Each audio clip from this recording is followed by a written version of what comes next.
also ask them another, a series of questions after that. So, for example, here are a couple of questions that we can just write on the board or put up on the screen. And yes. I do this every time. Yes. Every time we have to, I set a writing task.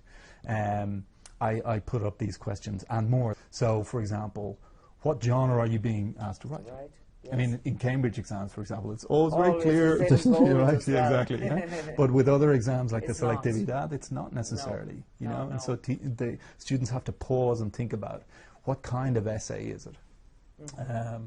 Is it a opinion? Is it a for or against? Is it yes. advantages, disadvantages? Yes. They all more or less have the same format, yes. but you know, but there are different kinds of essays within the essay yes. genre. Who's going to read it? Which could be relevant in some cases, particularly in Cambridge exams.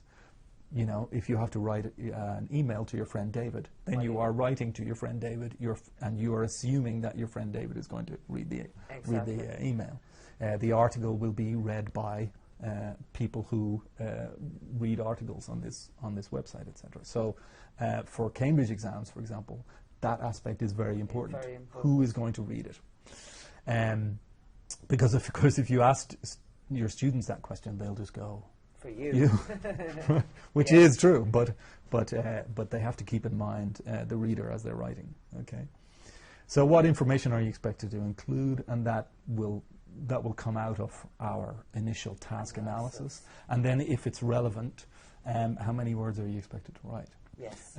Which in some cases is very important, as I said, for example, in Cambridge exams. Exactly. It is very important. In some comunidades, in the Selectividad, as they don't well. specify. And others they do. And others they do. Or they specify a minimum, for example. Yes, yes. So, okay.